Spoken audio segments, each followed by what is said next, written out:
Okay, what's the problem, sir? Free medical. Sir, what's wrong? I'm falling in the bathtub. Who's in the bathtub? Who's in the bathtub? My wife. Okay, is she conscious? She's not. She's not. I'm a physician. Okay, sir. Oh. Sir, I need you to calm. Sir, I can't understand you, okay? Can you calm down just a little bit?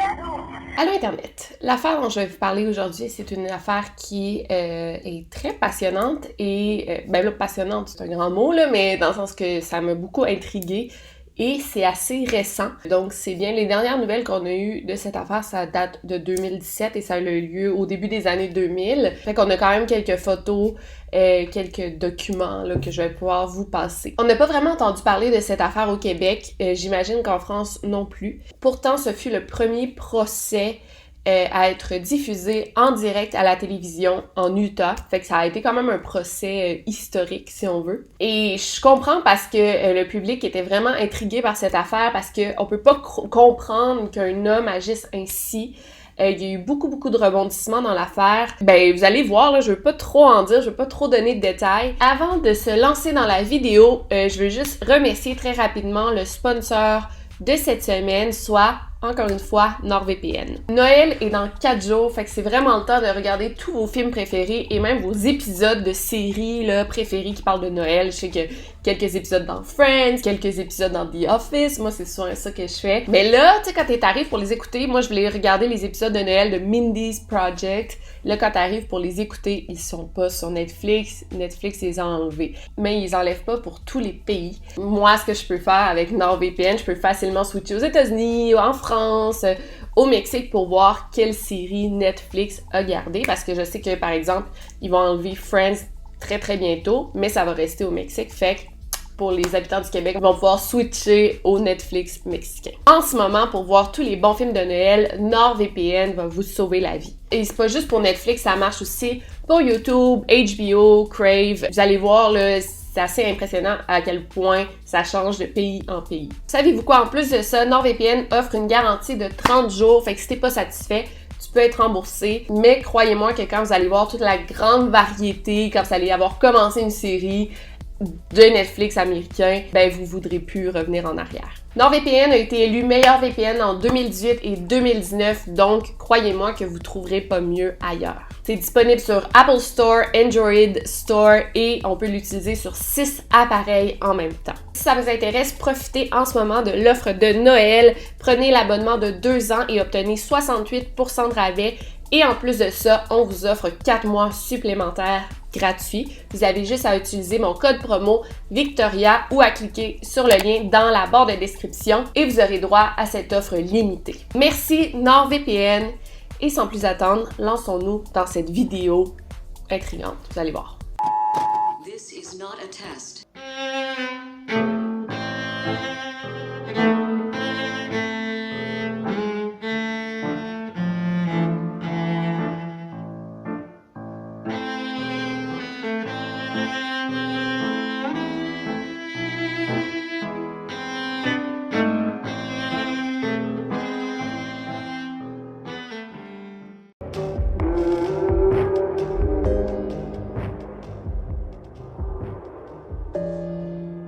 Donc, comme moi, vous avez entendu cet appel 911 assez troublant. Un homme, un docteur, appelle le 911 pour dire que sa femme est tombée dans la baignoire. Il semble paniqué, mais aussi très frustré avec le dispatcher. C'est assez bizarre à quel point il a l'air fâché. Nous sommes le 11 avril 2007 dans la ville de Pleasant Grove, en Utah. Dr. Martin McNeil entre chez lui et découvre sa femme inconsciente dans la baignoire. En fait, c'est pas lui qui l'a découvert en premier, c'est sa jeune fille de 5-6 ans, Ada. Donc tout de suite, il dit à sa fille, OK, va chercher de l'aide chez les voisins. Et pendant ce temps-là, il essaie de s'occuper de sa femme inconsciente. Et il prend un petit 2 minutes pour appeler la police, le 911. Je vais vous faire entendre l'extrait à nouveau parce que là, vous êtes plus dans une mise en contexte. Je vais le mettre rapidement. Okay, your wife is unconscious? She is unconscious. She's underwater. Okay, did you get her out of the water? I can't. I just let the water out. She's on the toilet. She's under the water? She is out of the water now. The woman was in the ambulance. Okay, is she breathing at all? She is not. Okay, sir, the ambulance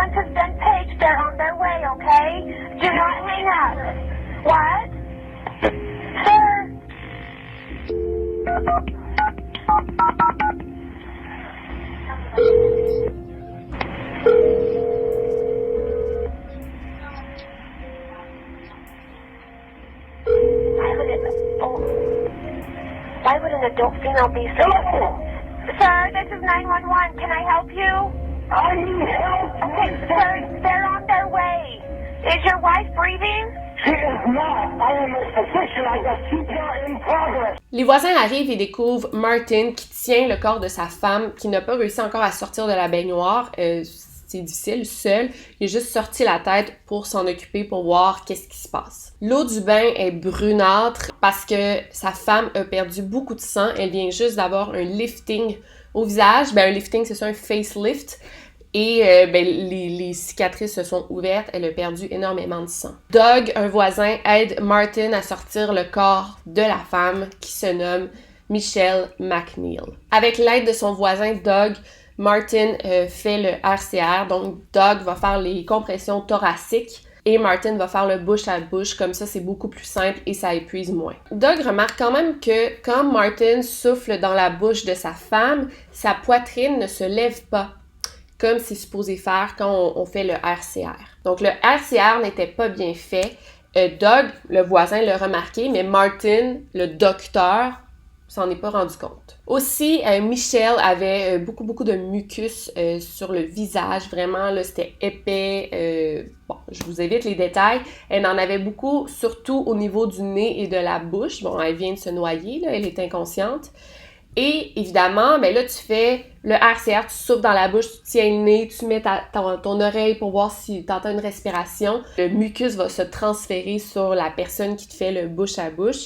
Mais Doug remarque que Martin, il est comme vraiment, il est propre de la face. Il n'y a eu aucun transfert de mucus. Et ça, c'est assez étrange, là. Il serait supposé d'en avoir ici, il serait supposé d'en avoir au niveau de la bouche. Et là, c'est ta femme qui est morte, là. Fait que tu t'inquiètes beaucoup, tu t'en fous là, du mucus, tu veux pas être propre, là, on s'entend. Tout au long de la réanimation, Martin criait « Pourquoi t'as fait la chirurgie? Je t'avais dit de pas le faire. » Tu sais, il parlait ça à sa femme qui est inconsciente. Au bon Dieu, il disait « Mon Dieu, qu'est-ce que tu fais? Genre, pourquoi ça m'arrive à moi? » La police, les ambulanciers sont vite arrivés sur la scène de crime. Les ambulanciers ont vite pris la relève pour faire le RCR. Bon, c'est des professionnels, ils font ça chaque jour. Fait que ça s'est mieux passé parce que très vite, Michelle a repris des couleurs. Elle avait des petites joues roses et on entendait des bruits de gargouillement dans ses poumons. Elle a finalement recraché toute l'eau qu'elle avait avalée, plusieurs verres d'eau. Très vite, on a intubé Michelle et on a mis des pads ici pour voir si son cœur battait, pour voir si elle avait des signaux, des signes de vie, là. Et non, c'était, comme ils disent dans le livre, flatline, donc la ligne droite comme ça. Martin, lui, il était dans la pièce à côté qui est la chambre des maîtres.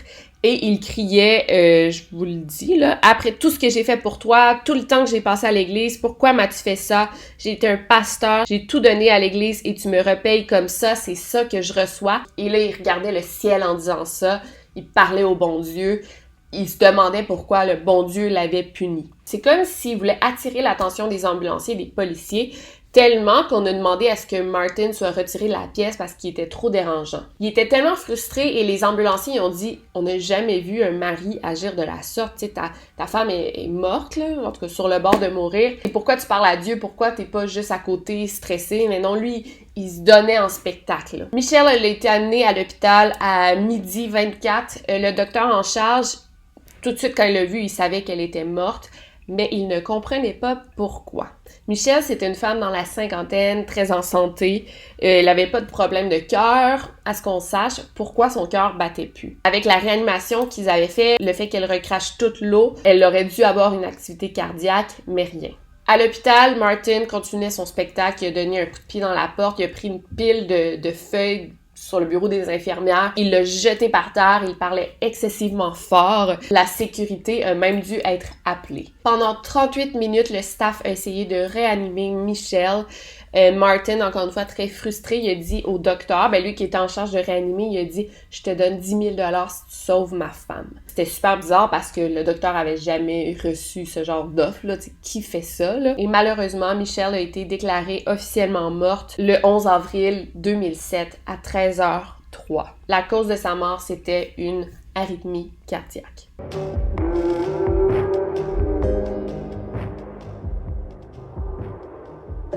Donc, Donc, avant tout, je vais faire une mise en situation, vous présenter qui était Michelle et surtout Martin. Là, je sais que ça va être long, mais tous les détails que je vais dire sont assez importants, fait que j'ai rien pu couper. Le 21 février 1978, Michelle Summers et Martin McNeil se sont mariés. Ça faisait 1 an que le couple s'était rencontré.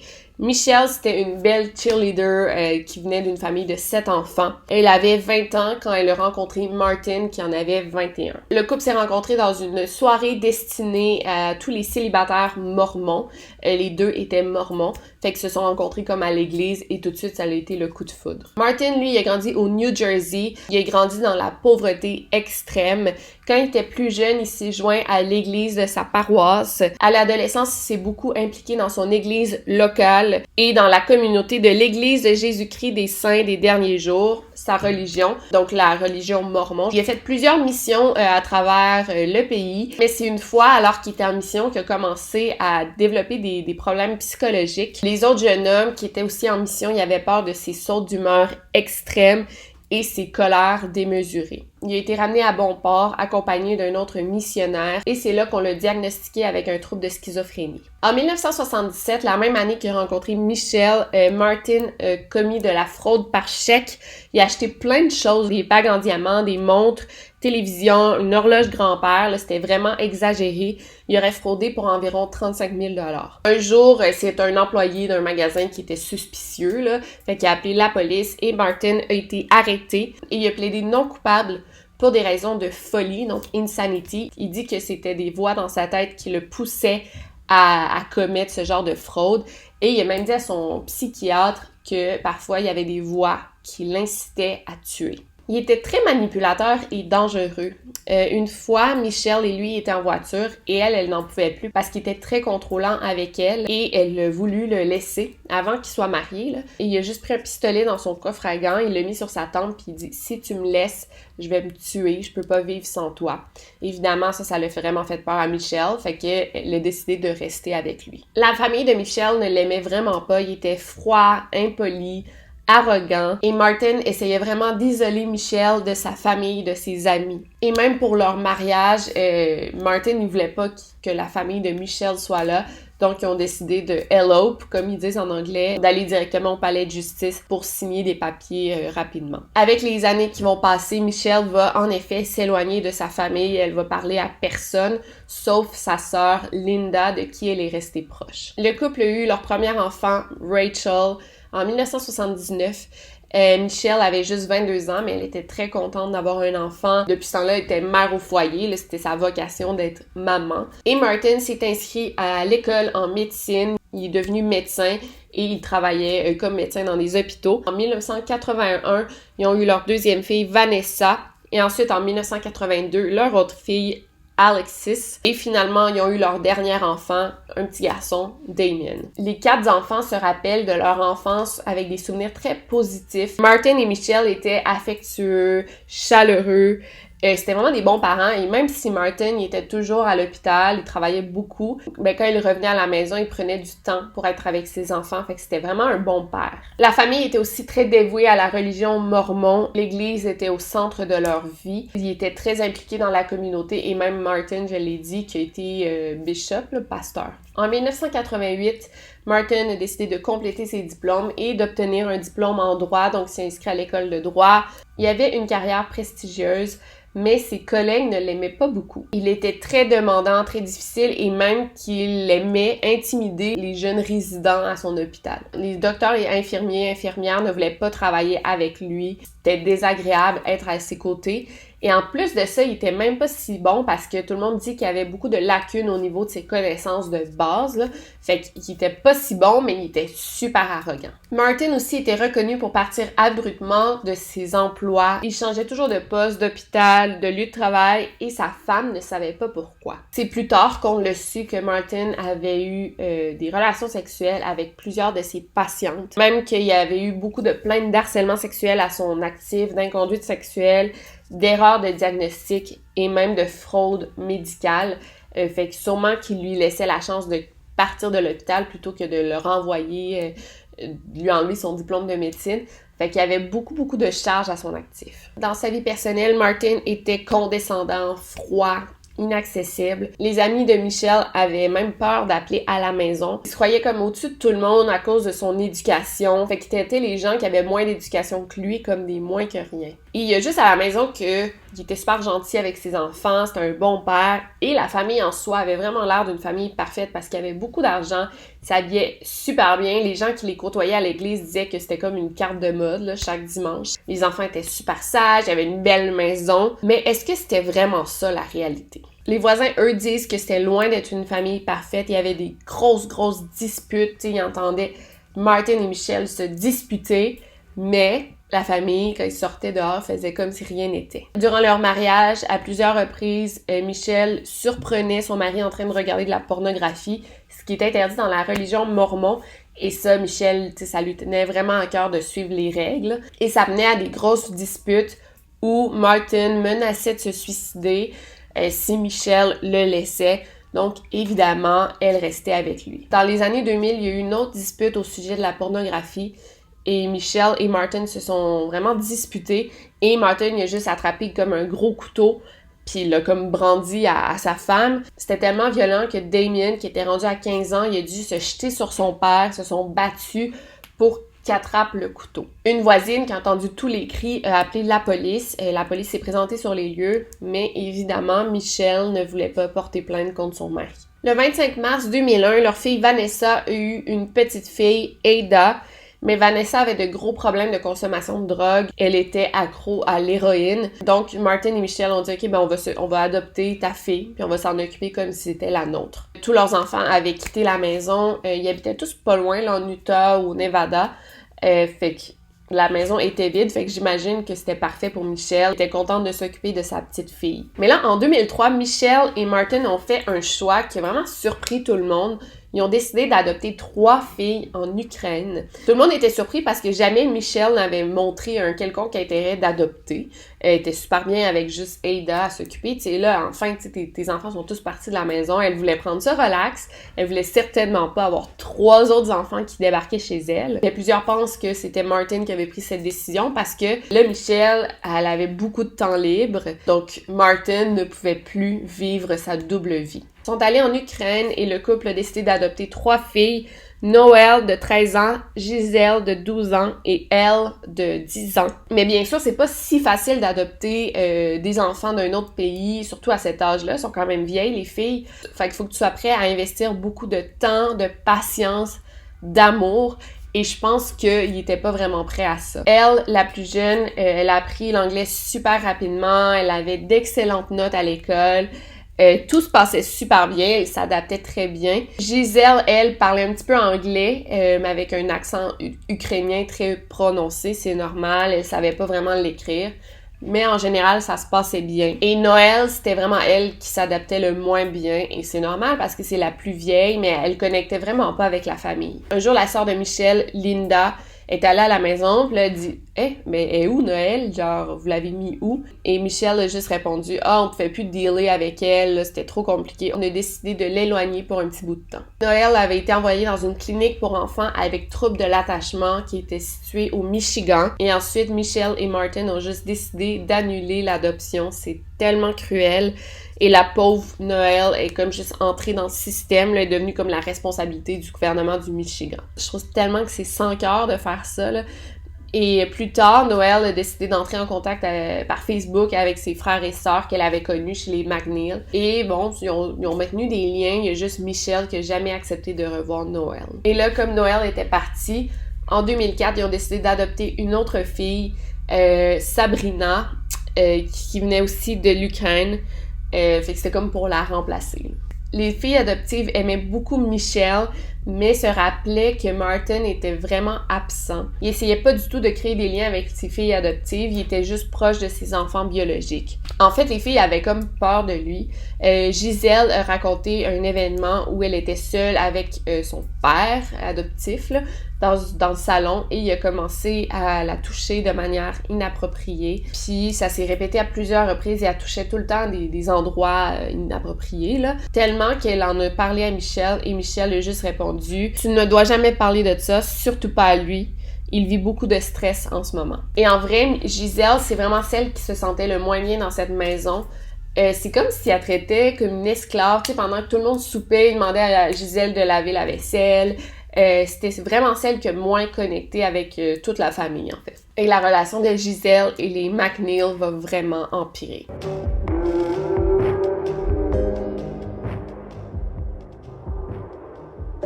Martin avait comme toujours eu des relations extra-conjugales, des fois sérieuses, des fois non. Mais sa vraie relation, là, vraiment intense, ça a été avec une jeune femme nommée Gypsy. Et ça va vraiment tout changer. En novembre 2005, Martin s'est connecté sur un site de rencontre. Il a commencé à parler avec une jeune femme du nom de Gypsy. C'était une infirmière de 29 ans, divorcée, qui habitait à Salt Lake City. Elle s'appelait Gypsy Jill Willis. Ils se sont parlé plusieurs fois quand finalement ils ont décidé de se rencontrer.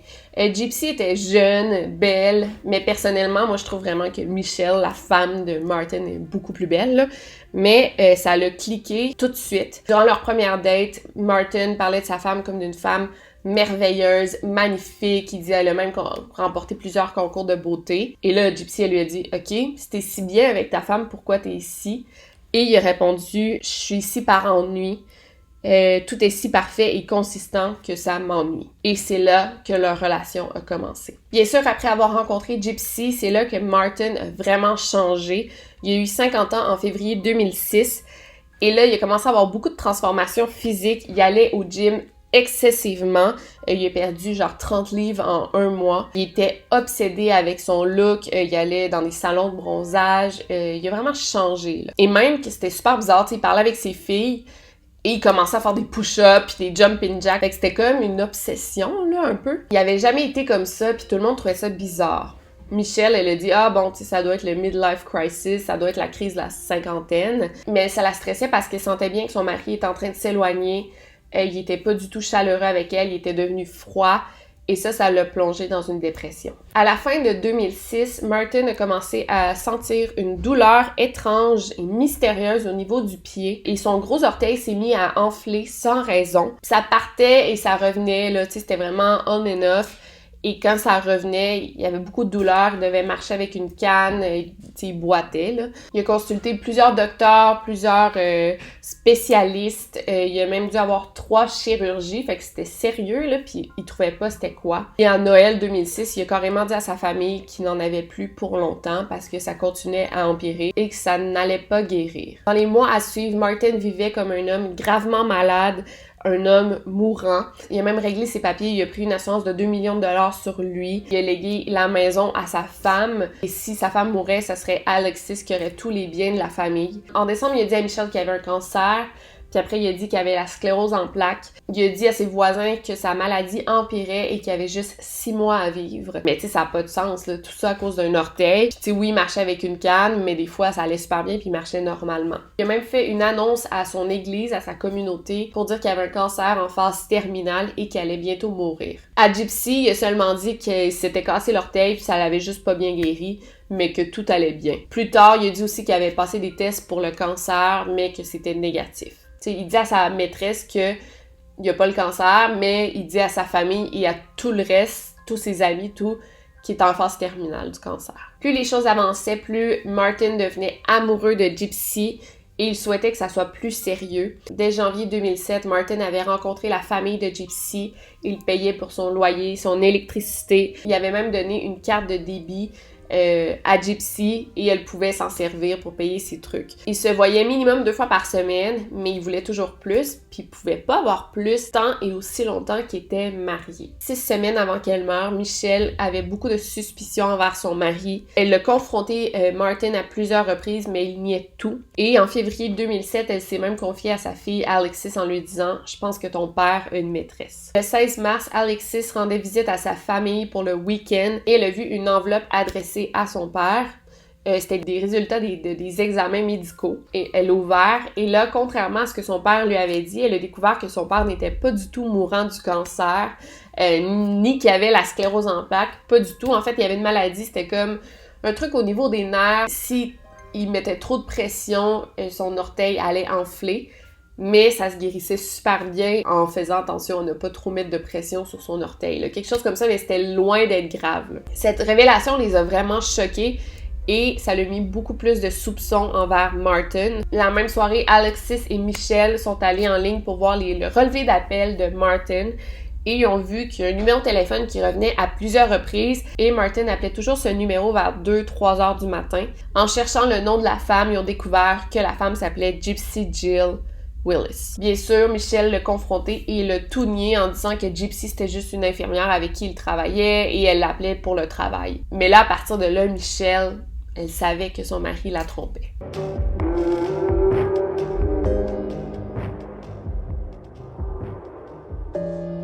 Un matin, au mois de mars, Martin a juste balancé à sa femme « T'as besoin d'un lifting ». Michelle est un peu restée bête, puis elle comprenait pas pourquoi son mari lui disait ça. C'est comme sorti de nulle part. Puis elle dit « Je veux t'offrir un lifting en cadeau. Je veux te l'offrir ». Michelle ne trouvait pas qu'elle en avait besoin. Elle trouvait pas qu'elle avait l'air si vieille. Elle se trouvait plutôt belle. Mais comme son mari est assez persuasif, elle a accepté. Elle a même dit « Quand tu vas être guérie, je vais t'amener en croisière ». Et bien sûr, la pauvre Michelle, ben tu sais, ton mari, de toute la vie, il commence à s'entraîner, aller au gym chaque jour, il va au bronzage, il est en superbe forme. Ben tu sais, des fois, tu sais, toi, tu vas te sentir un peu laide, puis tu sais que tu penses qu'une maîtresse est vraiment en train de s'éloigner. Tu sais, Michelle, bien sûr, elle va tout faire pour sauver son mariage. Puis là, en plus de ça, ton mari dit « T'as besoin d'un lifting, t'as l'air vieille ». Ben, tu sais, tu te dis, en tout cas, surtout si c'est une femme un peu naïve, elle, bien sûr, elle a dit, ben oui, je vais le faire, tu sais. Puis je dis pas que c'est correct de faire si ton mari te demande ça, mais on peut comprendre, tu sais, elle est amoureuse de son mari, puis elle veut tout faire pour lui plaire encore. Dès le lendemain, ils sont allés voir un chirurgien pour en savoir un petit peu plus sur la procédure. Michelle était super hésitante, nerveuse, elle avait peur des risques. Tu sais, elle voulait pas, au final, elle faisait ça pour lui. Mais elle a quand même accepté d'avoir une chirurgie.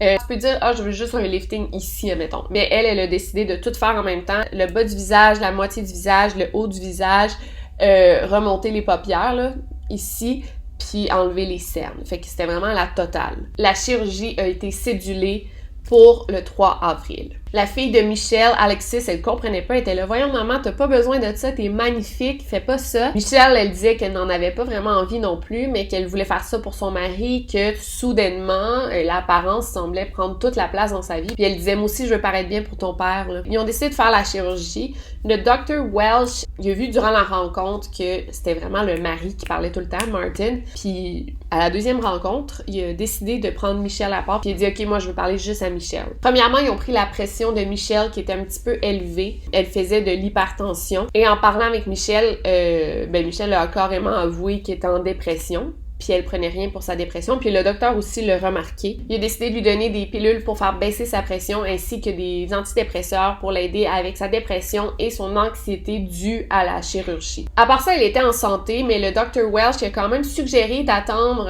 que sa pression soit à niveau. Il a dit, prends tes pilules pendant quelques temps, on va te faire un test un petit peu plus tard, et si ta tension est parfaite, là, on va pouvoir faire la chirurgie. C'est un soulagement pour Michelle de devoir attendre parce qu'elle voulait pas vraiment faire la chirurgie, mais Martin, il était là, non, on n'attendra pas, là, on va aller voir un autre chirurgien.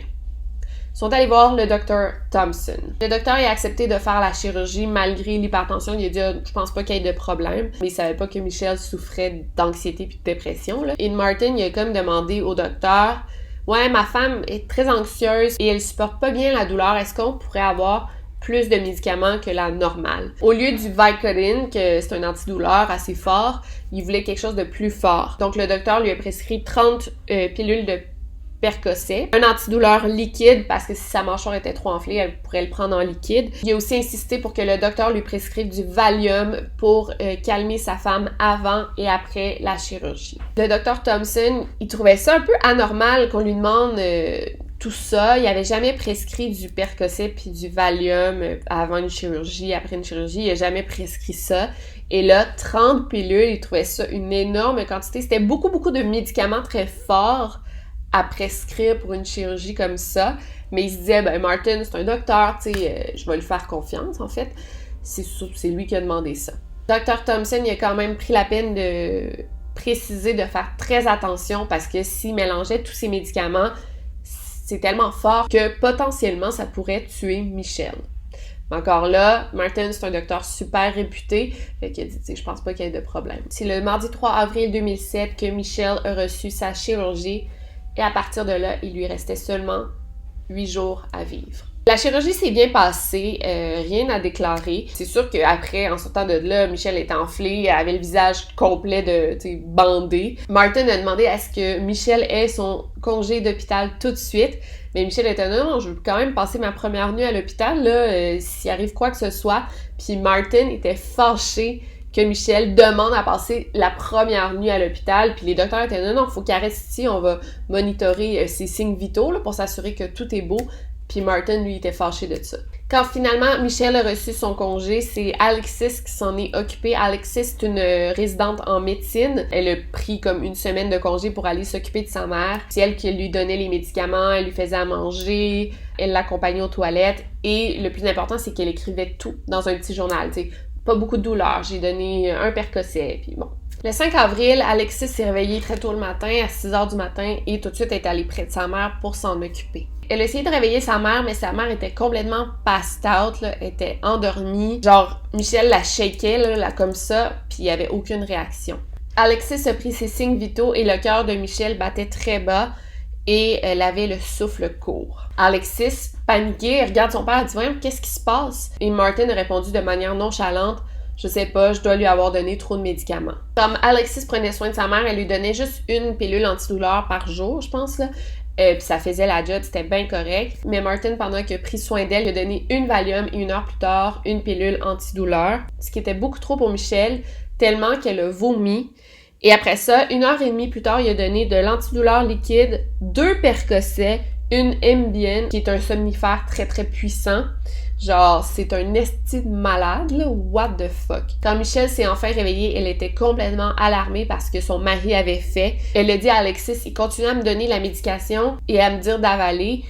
J'arrivais pas à refuser parce que j'étais trop endormie par la médication qu'il m'avait donnée. Même après qu'elle ait vomi, il continuait à lui donner des trucs, puis Michelle était comme, non, j'ai pas besoin.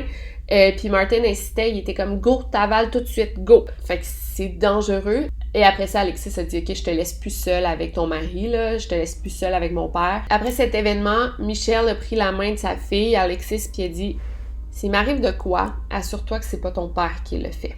Le 8 avril, ils ont eu un examen post-opératoire. Le docteur Thompson y a regardé, il a enlevé plusieurs points de suture. Tout se passait super bien, tout guérissait vraiment bien. Le 10 avril, elle a eu son dernier rendez-vous. Encore là, tout allait bien. L'enflure et les bleus s'étaient dissipés. Michelle, elle pouvait enfin se laver seule et faire à manger. Fait que, tu sais, là, elle était debout sur ses 2 pieds, là. Alexis, elle, se sentait enfin confiante pour laisser sa mère seule et retourner à ses études au Nevada. Michelle a même dit au docteur Thompson qu'elle ne faisait plus d'anxiété, elle faisait pas d'insomnie, tout se passait bien, qu'elle n'avait pas pris de Valium, d'Ambien et de Phénergan depuis que son mari avait pris soin d'elle. Elle ne prenait donc plus aucun médicament, elle prenait juste des Advil. Puis à part ça, elle était en pleine forme. Étrangement, cette journée-là, après leur rencontre, Martin a appelé le docteur Thompson pour demander 30 Percocets supplémentaires et du Phénergan. Cette journée-là, vers 18h, ils sont allés porter Alexis à l'aéroport parce qu'elle retournait chez elle au Nevada. Michelle est arrivée chez elle à 20h.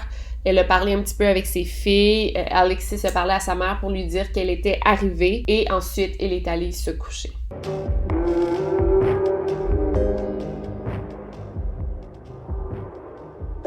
Le mercredi 11 avril a commencé comme n'importe quelle journée. Michelle s'est réveillée, elle était de bonne humeur. Elle est restée en jogging un petit peu plus longtemps que d'habitude en regardant la télévision. Elle s'est comme prélassée ce matin-là. Martin, qui était déjà au travail, est retourné chez lui à 7h45 du matin pour prendre ses filles et les amener à leur école respective. Dans l'auto, Martin était impatient et fâché. Quand ses filles lui ont demandé ce qui n'allait pas, il a juste dit « Votre mère va vraiment pas bien, là, je vais devoir m'en occuper. » Et les filles ont trouvé ça bizarre parce qu'elles venaient juste de voir leur mère et leur mère allait super bien, elle était de bonne humeur, il n'y avait rien à déclarer, là. À 8h30, il est allé déposer sa dernière fille, Ada, à son école, qui est à côté de son travail. Et entre 8h30 et 9h, on ne sait pas ce que Martin a fait. À 8h44, Alexis a appelé sa mère, Michelle et Alexis se sont parlé. Michelle était de bonne humeur, elle était contente de reprendre sa routine enfin. Elle était censée aller chercher sa fille Ada à 11h30 à l'école, elle irait manger au McDonald's et ensuite en après-midi, elle irait porter ses filles au ballet. Elle a aussi dit à sa fille « Ton père est tellement gentil avec moi, il est pas comme d'habitude, il prend vraiment bien soin de moi. » À 9h11, Martin est retourné au travail, mais il n'est pas resté longtemps parce qu'entre 9h30 et 11h, on ne sait pas ce que Martin a fait. Il n'a pas fait d'appel, il n'a pas reçu d'appel et on l'a vu nulle part. Vers 10h, Alexis a appelé sa mère.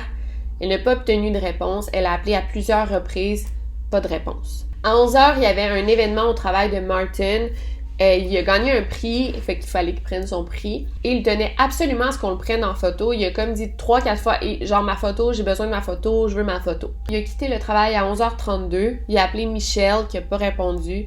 Il a laissé un message sur le répondeur et ça disait je m'en viens à la maison puis je vais te faire un beau dîner, je vais prendre soin de toi. À 11h35, il est arrivé à l'école de Ada. Qui était surprise de voir son père parce que c'était sa mère qui était supposée aller la chercher cette journée-là, puis ils avaient prévu aller manger au McDonald's. Puis il a dit non, c'est moi qui viens te chercher. Elle a dit est-ce qu'on peut aller au McDo quand même? Puis il a dit non. Ils sont arrivés à la maison un peu avant 11h45. En rentrant, la maison était complètement silencieuse. Ada cherchait sa mère, elle criait « Maman, maman ».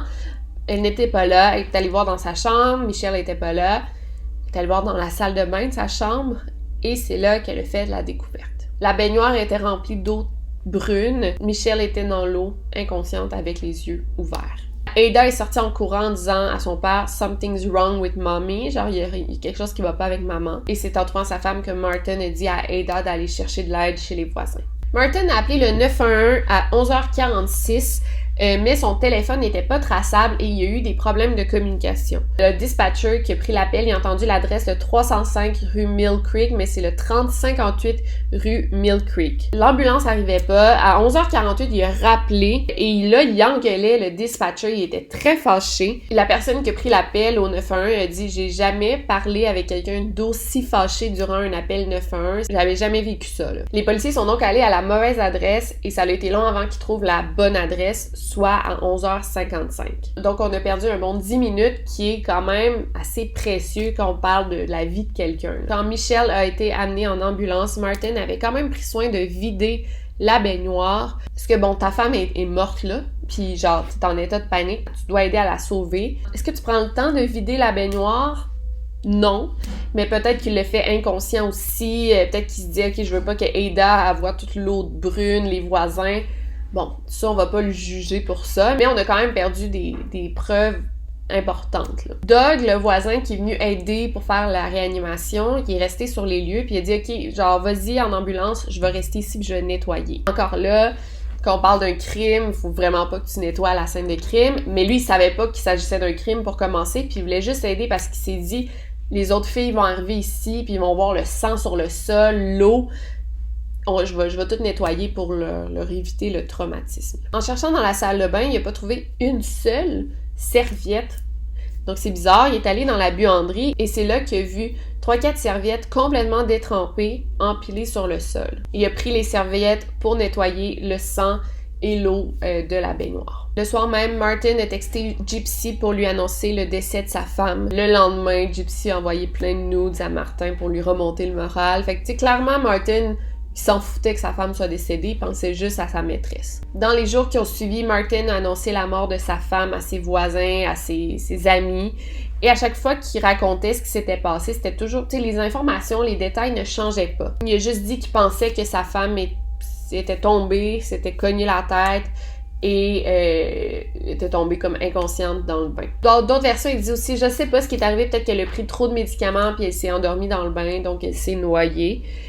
Bon, on savait pas la version officielle. Frustré quand il est revenu à la maison, la journée de la mort de sa femme, il a dit à Aileen, qui est la blonde de son fils, il a dit, là, je veux plus voir les médicaments, flush tout ça dans les toilettes, genre, mets-les dans les toilettes, jette-les, je veux plus les voir. Évidemment, Aileen était comme, bon, je suis pas sûre que je dois faire ça, mais son beau-père lui demandait de le faire, donc elle le fait. 1 heure plus tard, Martin a aussi enlevé le lit d'hôpital de sa femme de sa chambre. Il a comme tout fait le gros ménage, là. Quand Alexis est enfin arrivé sur place, elle a dit, sont où les médicaments, maman? Il est où le petit carnet de notes que je me servais pour prendre ses signes vitaux et tout?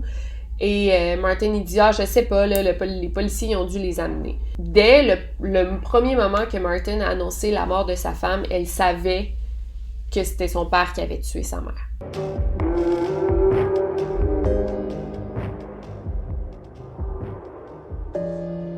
L'autopsie a été faite et on a découvert que Michelle avait des problèmes de cœur, donc son cœur était comme plus gros que la moyenne, ce qui veut dire qu'elle avait des problèmes de cœur. Mais c'est assez léger, là, c'est pas ça qui aurait causé sa mort. Il n'y avait pas de traces d'arrêt cardiaque non plus, donc on a pensé qu'elle avait fait de l'arythmie cardiaque. Elle en faisait déjà un petit peu, fait qu'on en a déduit que c'était ça qui avait causé sa mort. Pour les tests de toxicologie, on a trouvé 4 types de médicaments dans son système, du Percocet, du Valium, du Phénergan et de l'Ambien, qui ont été administrés 1 heure avant sa mort. Mais en même temps, aucun des 4 médicaments ont été trouvés comme... C'était pas une dose très forte qui aurait pu la tuer. Fait que c'était pas une dose mortelle. Donc après l'autopsie, la cause de la mort de Michelle était, encore une fois, une mort naturelle due à une maladie cardiovasculaire. Mais Alexis comprenait pas du tout le rapport d'autopsie parce que sa mère ne prenait pas de médicaments. Elle avait jamais pris de Valium, de Ambien. Et les seules fois qu'elle avait pris ses médicaments, c'est quand elle avait été laissée seule avec son père. Puis aussi, les médicaments n'avaient pas de sens. T'sais, c'est qui prend un Ambien, qui est un somnifère très puissant, à 10h du matin? Michelle n'aurait jamais fait ça. Suite au rapport d'autopsie, comme la mort était naturelle, les policiers ont fermé le dossier sans vraiment faire d'enquête. Au funérailles, Martin semblait bien aller, il faisait des jokes. Dès que Michelle a été enterrée, il faisait la joke à ses proches qu'il était maintenant nouvellement célibataire, qu'il allait devoir plus jouer au golf parce qu'il était un bachelor. Fait qu'il arrêtait pas de faire des jokes sur le fait qu'il était nouvellement célibataire. Mais là, on s'entend que Michelle est pas morte suite à un long cancer, puis mettons, elle se sent libérée, puis tu sais, toute la famille a fait la paix avec sa mort. Pas du tout, c'était une mort accidentelle et assez tragique. Il a seulement pris 2 jours de maladie pour le décès de sa femme et très vite, il est retourné au travail. Et même que ses collègues ont remarqué qu'il avait changé son alliance. C'était plus la même alliance. Puis quand ils lui ont dit « Ah ouais, pourquoi t'as changé d'alliance? » Il a dit qu'il avait perdu sa vraie bague de mariage et qu'il se sentait comme tout nu là, sans sa bague. Fait qu'il en a acheté une autre plus cheap. Puis aussi, il disait toujours la même histoire que c'était sa femme, Michelle, qui voulait avoir la chirurgie plastique et que Martin avait tout fait pour l'en dissuader. Alors que vraiment pas, Michelle voulait pas avoir la chirurgie, c'était son mari qui la forçait. Martin a vite insisté pour que sa famille reprenne sa routine normale. Il dit « Je vais engager une nanny très très rapidement, là, je veux qu'on reprenne la routine. » Rachel, sa plus vieille, a dit « Ben moi, papa, je suis prête à laisser tomber mon emploi puis je vais venir travailler à temps plein comme nanny. Je vais prendre soin de mes petites sœurs, là, ça va me faire plaisir. » Puis Martin ne voulait pas. Alors que c'est la meilleure offre, là, je comprends pas que tu refuses ça. Si ta fille peut prendre soin des autres filles, t'as juste à la payer ce que t'aurais payé pour une nanny, mais c'est encore mieux parce que tu lui fais confiance puis tu la connais. Fait que c'est pas comme une étrangère dans ta maison. Mais il voulait pas. Le 19 avril, une semaine après la mort de sa femme, Martin a appelé Alexis. Il était super content. Il a dit « J'ai enfin trouvé une nanny, elle est parfaite. » Alexis était comme « Ah ouais, c'est quoi son nom? » Puis il a dit « C'est Jillian. » Et Alexis, évidemment, elle est pas folle. Elle a dit « Ok, c'est Gypsy Jillian Willis, la femme avec qui tu trompais maman. » Et là, Martin était « Voyons, comment tu m'accuses d'avoir trompé ta mère? Pas du tout, c'est pas elle du tout. » Il a raccroché au nez. Il a appelé ses autres enfants puis il a dit « Alexis ne fait plus partie de la famille. Elle n'est plus la bienvenue dans ma maison. » Gypsy a donc été engagée 1 mois après la mort de Michelle. Elle s'est installée au sous-sol de la maison. Évidemment, il l'a pas présentée comme étant Gypsy, sinon Jillian. Donc sa maîtresse était devenue la nouvelle nanny à la maison.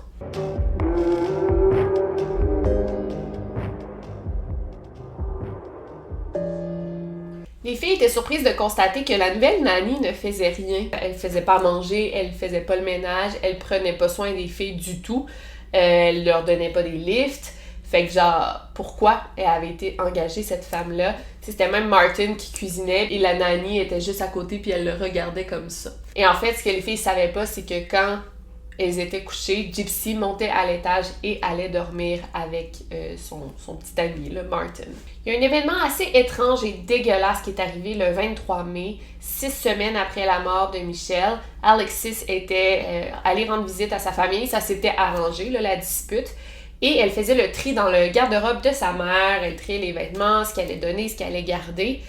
Et elle était comme rendue 11h, elle s'est juste comme endormie sur le lit de sa mère. Son père était pas là, il était au travail. Fait qu'elle s'est endormie en jeans puis en t-shirt, là. Elle est vraiment juste tombée. Et durant la nuit, elle a senti une main qui s'est faufilée dans son pantalon. qui s'est mis à lui caresser les fesses, une main qui s'est mis à embrasser sa main, le lécher la paume de sa main. Et là, Alexis s'est réveillée en sursaut. Et c'est là qu'elle s'est rendue compte que c'était son père qui était en train de la tripoter. Elle est sortie du lit d'un bond et elle a dit à son père « Qu'est-ce que tu fais? » Puis il a dit « Ah, je suis désolée, je pensais que t'étais Michel, genre je me suis trompée, il était comme endormi. » Donc Alexis était dégoûtée, elle est sortie de la chambre.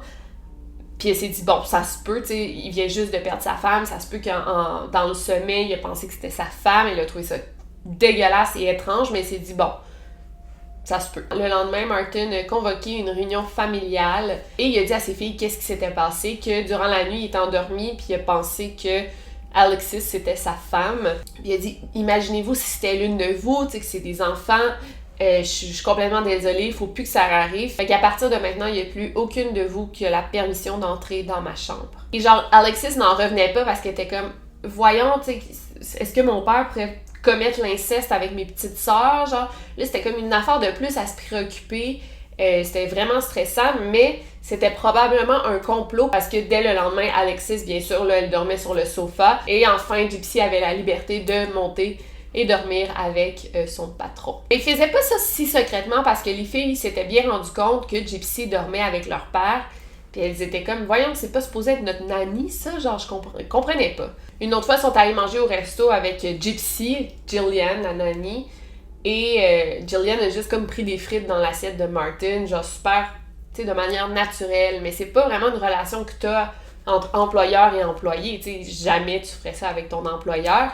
Fait que c'est là qu'ils se sont tous rendus compte, ok, clairement, il y a une relation entre ces deux-là. Quand Rachel et Alexis, ils ont confronté leur père en disant, ok, ben là, clairement, t'as une relation avec Gypsy, qu'est-ce qui se passe?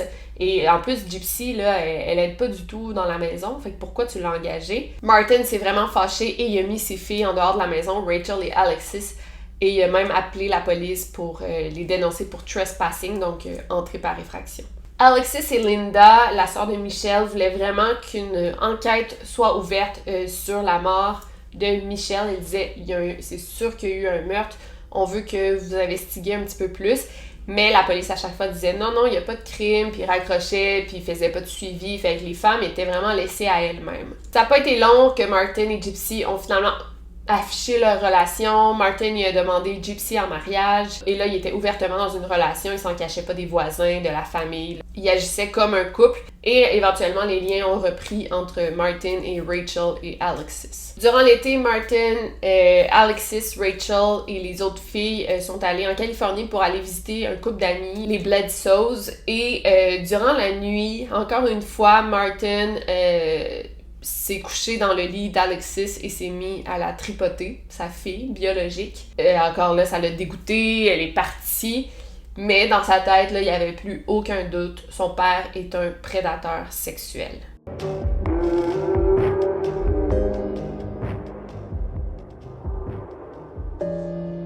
Quand ils sont retournés de leur voyage en Californie, Giselle avait prévu aller en Ukraine visiter de la famille éloignée qui avait repris contact avec elle par Facebook. Donc elle était vraiment contente d'aller voir comme ses racines un peu. Donc Martin a demandé à Alexis d'aller porter Giselle en Ukraine et de s'assurer que tout était beau. Donc elle allait carrément la porter, elle revenait. Puis en juillet, après son voyage, elle irait la chercher à nouveau. Étrangement, Martin a demandé à Alexis de ramener le passeport de Giselle. Ils disent, parce que sinon elle va le perdre, là, ramène-le toi, puis quand tu iras la chercher, ben, tu vas l'avoir avec toi. Et Alexis, elle était pas sûre de ça, donc elle dit, je vais quand même le ramener, mais je vais le garder, je vais pas le donner à mon père. Quelques semaines plus tard, Martin a dit, tout bonnement, il a envoyé un texto à ses enfants biologiques pour dire que les Bledsoes, ses amis de la Californie, allaient adopter ses autres enfants non biologiques, donc Ada, sa petite fille, et les 3 Ukrainiennes. Il a dit que c'était trop, qu'il voulait plus s'en occuper. Puis là, Alexis était comme, ben, on va les prendre, nous, voyons donc, là, on va pas les donner à des étrangers comme ça, c'est nos sœurs. Fait qu'Alexis, elle a engagé un avocat pour obtenir la garde de ses petites sœurs. Donc, ce qu'ils ont fait, c'est que Rachel est allée chercher les filles. Elles ont pris un hôtel au Nevada et se cachaient. Elles avaient vraiment peur de leur père. Parce que là, ils avaient vraiment amené les big guns. Là, ils avaient engagé un avocat. Ils ont dit, OK, on veut prendre possession de la maison parce que la maison était rendue au nom d'Alexis. Parce qu'il y avait, en tout cas, je sais pas si vous vous rappelez, mais avant que Michel meure, il avait tout mis au nom de Michel. Et si Michelle mourait, ça revenait à Alexis, fait qu'elle voulait prendre possession de la maison pour la vendre et avec l'argent, elle paierait l'éducation de ses petites sœurs. Elle avait un très bon avocat et en septembre, elle a appelé la police pour porter plainte contre son père pour agression sexuelle, soit les 2 fois qu'il l'a tripoté durant la nuit. Pendant ce temps-là, Gisèle était toujours en Ukraine, ça allait pas bien du tout, elle vivait dans la pauvreté extrême, les membres de sa famille n'avaient pas d'argent, elle vivait dans une maison avec de la moisissure, c'était dégueulasse. Et son père ne lui avait pas laissé d'argent pour manger, pour son éducation. Si elle voulait aller à l'école, elle avait pas d'argent, elle était dans la maison dégueulasse, dans la pauvreté. Et à chaque fois qu'elle appelait son père, qu'elle lui laissait des messages, il ne répondait pas, il ne renvoyait pas ses appels. Elle n'avait pas parlé à ses frères et sœurs non plus, donc dans sa tête, sa famille l'avait juste abandonnée en Ukraine. Le couple Martin et Gypsy n'allait pas très bien non plus. Martin avait reçu un diagnostic de schizophrénie, que je vais vous le dire un petit peu plus tard, mais on pense qu'il a faké. Mais il était atteint de bipolarité pour de vrai parce que il y a 2 de ses enfants qui l'ont aussi, Rachel et Vanessa. Et il y avait des cycles rapides entre des manies et des dépressions. Fait que c'était très très lourd pour Gypsy qui savait pas ça là, au début, mais là elle vivait avec lui. Il était paranoïaque, agressif, colérique. Et là, quand Martin a été renvoyé de son travail, ça l'a vraiment empiré. Une journée, il s'est disputé avec Gypsy puis il lui a donné un coup de poing au visage. Elle a appelé la police, elle a porté plainte. Et quelques jours plus tard, Martin et Gypsy sont retournés à la station de police et Gypsy a retiré sa plainte contre son futur mari. C'est vraiment là qu'ils ont eu l'idée de faire de la fraude. Martin, c'est un habitué et Gypsy avait beaucoup de dettes à son nom et elle n'avait pas un bon crédit du tout. Donc, ils ont décidé de lui donner une nouvelle identité. Martin a tout organisé pour qu'elle prenne un nouveau nom, donc un nouveau numéro de sécurité sociale. Son nouveau nom serait Jillian Giselle McNeil. En fait, son plan avait marché. Il avait renvoyé sa fille de 16 ans, Giselle, en Ukraine et là, il voulait lui voler son identité pour la donner à Gypsy. Donc, il a pris le certificat de naissance de Giselle, il a changé les dates de 20 ans pour que, bon, ça fit avec Gypsy. Ensuite, Martin a amené Gypsy pour qu'elle obtienne un nouveau numéro d'assurance sociale. Ensuite, Gypsy s'est fait faire une carte d'identité de l'Utah. Et là, ils ont pu laisser les dettes de Gypsy derrière eux. Après ça, Martin a changé son testament. Il a tout légué à Gypsy. Et il léguait seulement $1 à ses enfants. Alexis, elle commençait à s'inquiéter de Gisèle. Elle n'avait pas de nouvelles. C'est son père qui avait le numéro de téléphone où la joindre, mais il répondait pas aux appels d'Alexis. Donc, elle a réussi à trouver là, le lieu où Gisèle habitait grâce à Facebook. En fait, sa mère avait une page de funérailles. Là. Et là, les gens pouvaient laisser des mots sur le site web. Et il y avait un message qui provenait de l'Ukraine. C'était de la famille de Gisèle. Donc, elle a contacté ce numéro-là. Bon, finalement, elle a trouvé Gisèle. C'est Linda qui est allée la chercher pour la ramener au pays. Mais après ça, malgré le malentendu, malgré qu'elle savait que c'était pas la faute de ses sœurs, mais bien de son père, Gisèle a coupé les contacts avec la famille McNeil. Et en fait, encore aujourd'hui, ils sont plus en contact.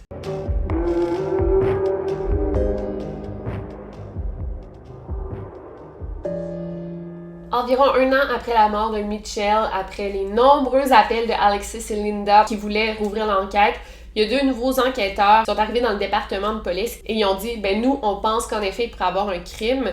Donc, ils ont décidé de rouvrir l'enquête. Ils ont commencé par interviewer tous les enfants McNeil, ainsi que les policiers qui sont allés sur la scène de crime, les ambulanciers, toutes les infirmières qui ont pris soin de Michelle et les voisins. Et c'est là qu'ils se sont rendus compte que Martin avait dit beaucoup de contradictions.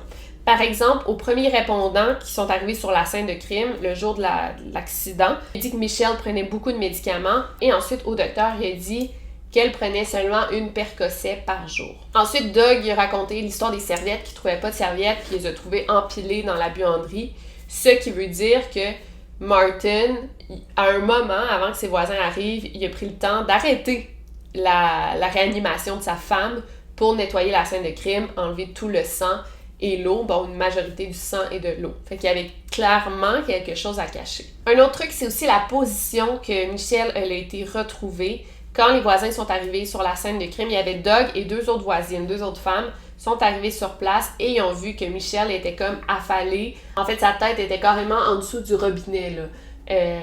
Fait que c'est comme ça qu'ils l'ont trouvée. Mais Martin, il a dit aux policiers et aux ambulanciers, à ses enfants, que quand lui est entré dans la salle de bain, il a vu que sa femme avait juste la moitié du corps dans le bain. Fait que la moitié du corps était sortie du bain et la tête était dans le bain. Mais avec l'autopsie, on a vu que la lividité de ses jambes et de ses fesses montrait que Michelle était probablement morte couchée sur le dos. Donc la façon que ses voisins l'ont trouvée. Ensuite, on a demandé à la petite Ada de 7 ans de dessiner la manière qu'elle a trouvé sa mère sur la scène de crime parce que ça a été la première à la voir. C'est tellement traumatisant pour un enfant, surtout 1 an et demi plus tard, là. Et ça, c'est le dessin qu'elle a fait. Et en décrivant le dessin, elle a dit que sa tête était hors de l'eau, ses cheveux étaient dans le drain, toute l'eau était rouge et ses yeux étaient ouverts. Les enquêteurs ont aussi refait la route que Martin prenait. Donc on sait qu'il est allé porter Ada à l'école à 8h30. Et après ça, il n'a pas été revu jusqu'à 9h11. En voiture, du travail de Martin jusqu'à la maison des McNeil, c'est 3 minutes et 7 secondes si tout va bien. Et si ça va pas bien puis qu'il y a du trafic, ça prend 5 minutes. Et de l'école de Ada jusqu'au travail de Martin, ça prend exactement 1 minute de voiture. Donc bon, vous comprenez le principe. Ça leur a donné amplement le temps pour Martin d'aller porter sa fille à l'école et de retourner chez lui pour tuer Michelle. Les enquêteurs ont aussi décidé de demander une seconde autopsie parce que la première autopsie, le coroner qui l'a fait n'avait pas toutes les informations nécessaires. Il savait pas qu'il s'agissait peut-être d'un crime. S'il savait qu'il s'agissait d'un meurtre, peut-être que les résultats seraient différents. Par exemple, le premier coroner, Frick, il savait même pas que Michelle avait recraché plusieurs verres d'eau. Peut-être qu'en sachant ça, les résultats auraient été différents. À la deuxième autopsie, les résultats étaient différents. On a conclu que la dose de médicaments dans le système de Michelle aurait en effet pu la tuer, contrairement à ce que la première autopsie avait dit. Donc, il est possible qu'un overdose ait causé la mort de Michelle. Et dans la deuxième autopsie, la cause de sa mort avait maintenant changé. C'était maintenant une mort par noyade. Les détectives ont aussi fait une enquête sur le passé de Martin. Ils pensaient que Martin avait falsifié sa schizophrénie. Parce qu'il prenait aucun médicament pour les symptômes et il n'y avait pas de symptômes. Il y avait juste eu un épisode quand il était assez jeune, adolescent, et par après, il n'y a pas jamais eu de symptômes puis il n'y a rien qui traitait ces symptômes. Et bon, je l'ai pas dit parce que là, ça fait une vidéo assez longue, mais Martin, quand il était jeune, il a déjà été dans l'armée. Il a travaillé quelques temps dans l'armée, mais très rapidement, il en est sorti et il a faké des symptômes de schizophrénie pour pouvoir être relâché et obtenir les bénéfices très très bons de l'armée américaine. Donc toute sa vie, depuis 1975, il était considéré comme un vétéran de l'armée. Il recevait des chèques, mais en même temps, il travaillait comme un docteur. Il recevait un salaire à 6 chiffres. Donc c'est complètement illégal. On estime qu'il aurait fraudé l'armée américaine ou le gouvernement américain pour 100 000 $. Ils ont aussi découvert qu'il avait menti sur son éducation. Par exemple, il est allé étudier 2-3 mois à Guadalajara, au Mexique. Et en revenant, il dit « j'ai fait 1 an là-bas ». Donc, il avait accumulé des faux crédits. Puis en fait, c'est ça, toute sa carrière, il a menti sur son éducation, sur le nombre de crédits qu'il avait fait, les cours qu'il avait fait, sur ses notes. Fait que c'est pourquoi les autres docteurs ils disaient « ouais, il est pas si bon, tu sais, il manque beaucoup de connaissances de base. » C'est normal parce qu'il a manqué plein de cours à l'université, plein de crédits. Donc, il a vraiment menti sur sa carrière en médecine. C'est quand les enquêteurs ont découvert la fraude de Martin et Gypsy et ce qu'ils avaient fait à Giselle que là, ils ont vraiment officiellement réouvert l'enquête sur la mort de Michelle. C'est le 15 janvier 2009, alors que Martin revenait d'un voyage à Washington, qui a été arrêté à la sortie de l'avion pour usurpation d'identité et fraude. La même journée, il y a un SWAT team et le FBI qui s'est présenté à la maison à Pleasant Grove et qui ont arrêté Gypsy pour 11 charges d'usurpation d'identité. En janvier, Martin a été aussi chargé pour agression sexuelle contre sa fille. Il a été condamné à 48 mois de prison. Et là, c'est très triste. Malheureusement, le 16 janvier, Damien, qui souffrait déjà de dépression, s'est enlevé la vie dans son dortoir d'université. Martin a été relâché le 6 juillet 2012 après 3 ans de prison. Il a pu retourner chez lui. Mais 1 mois plus tard, seulement le 24 août 2012, les policiers l'ont surpris avec des menottes. Monsieur McNeil, vous êtes en état d'arrestation pour le meurtre au 1er degré de votre femme, Michelle McNeil.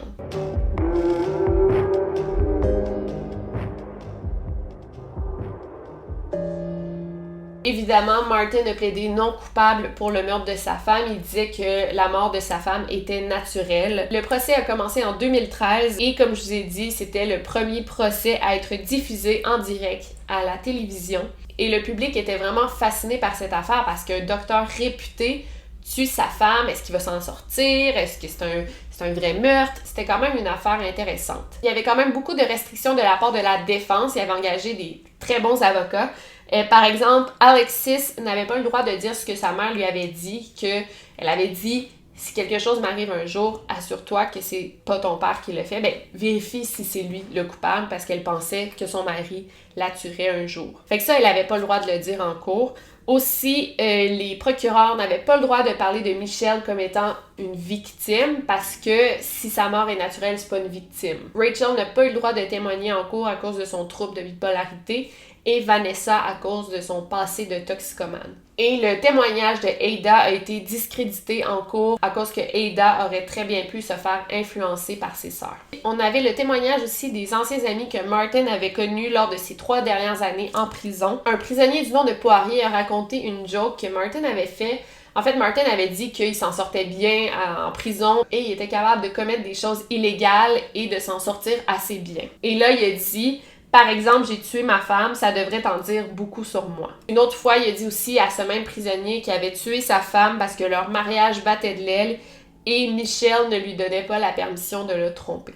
Un autre prisonnier du nom de Buchanan a dit que Martin lui avait dit comment il avait fait pour tuer sa femme. Il lui avait provoqué un overdose de médicaments. Et il a vraiment expliqué comment ça s'est passé. Il a dit qu'il en avait donné beaucoup de médicaments, il en donnait, puis il n'y a rien qui se passait. Fait qu'il a convaincu sa femme de prendre un bain. Et apparemment que Michelle voulait pas prendre un bain.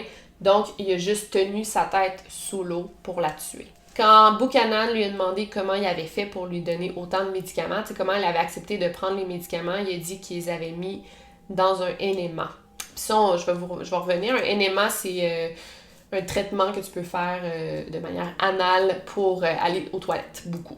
Donc, après un procès de 13 jours, le 9 novembre, les membres du jury ont pris une décision. Et quand le jury est entré dans la salle, Martin, il a juste genre souri à son avocat, il a fait un clin d'œil, il était sûr qu'il allait s'en sortir. Et finalement, je vous laisse regarder le verdict. We, the jury, having reviewed the evidence and testimony in the case, find the defendant as to count 1, murder, guilty. As to count 2, obstruction of justice, guilty.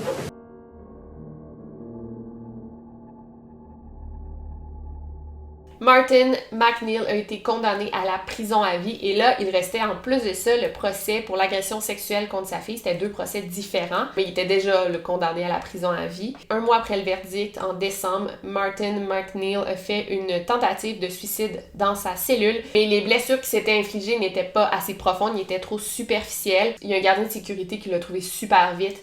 Il l'a amené à l'hôpital et après 2-3 jours, il était sorti.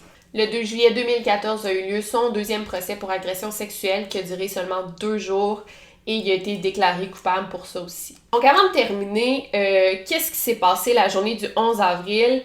On ne saura jamais parce qu'il y a juste 2 personnes qui le savent, Martin et Michelle. Michelle est morte et Martin, lui, il dit qu'il est innocent. Mais voilà ce qu'on croit qui s'est passé. À 8h30, il est allé porter ses enfants à l'école et il est retourné chez lui. Dans l'autopsie, on a vu que Michelle était sévèrement constipée.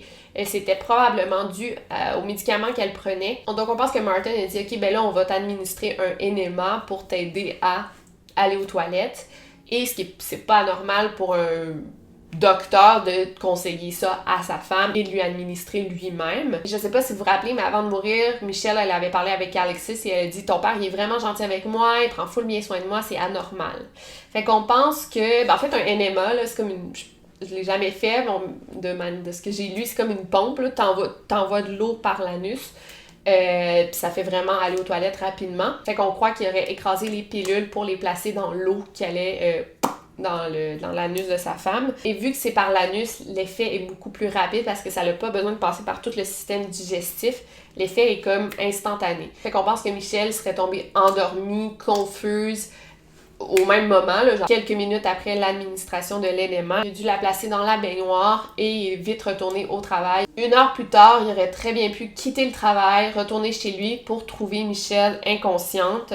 Finalement, Ben là, s'il l'a pas déjà placé dans le bain, là, il aurait eu le temps de le faire, la placer dans le bain, et c'est là qu'elle serait morte. On pense aussi qu'elle aurait déféqué dans le bain, parce que bon, à cause de l'énéma, là, c'est assez automatique, et tu peux pas full te retenir, et si elle était inconsciente, et si l'eau du bain était très très brune, ça se peut. Ou c'est possible aussi qu'elle ait déféqué avant de prendre le bain et que lui aurait eu le temps de tout nettoyer. Après ça, il aurait eu le temps de se rendre rapidement au travail, de prendre sa photo, d'accepter son prix et d'aller chercher sa fille. Et finalement, Ada, c'est elle qui a trouvé sa mère. C'est un meurtre presque parfait, mais heureusement, Michelle était très aimée par ses enfants, par sa sœur qui n'ont pas lâché le morceau pour découvrir la vérité. Le 9 avril 2017, Martin s'est enlevé la vie en prison. Il est mort à l'âge de 60 ans après avoir servi seulement 2 ans de sa sentence. Donc voilà cette histoire, c'est pas de repos, c'est une grosse affaire, mais heureusement, justice s'est faite à la fin. J'espère que vous avez aimé, je veux juste vous recommander le livre que j'ai lu pour cette affaire, parce que quand je fais des vidéos longues, c'est basé sur des livres. Vraiment, toutes mes sources viennent d'ici, de Stranger She Loved, donc L'étranger qu'elle aimait, de Shanna Hogan. Fait que c'est très bon, c'est assez... Tu sais, ça se lit bien, les chapitres sont courts. Je l'ai lu en comme 2-3 jours. Et c'est beaucoup plus détaillé, donc si vous n'avez pas eu assez de détails dans ma vidéo, ce que je pense pas, là, parce que c'était quand même détaillé, ben vous en avez beaucoup plus ici, fait que je vous le recommande. Je vais mettre le lien Amazon dans la barre d'infos. Je vais chercher si c'est en français, mais j'en doute fortement.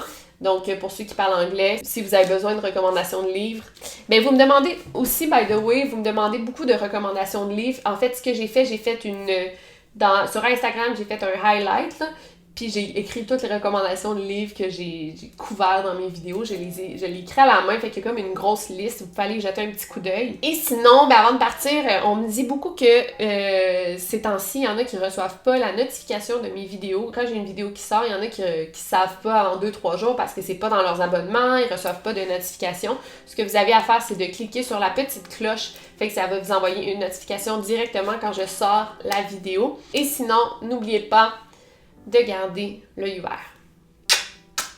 Je fais ça ces temps-ci, mais comme ça c'est mieux. Over and out.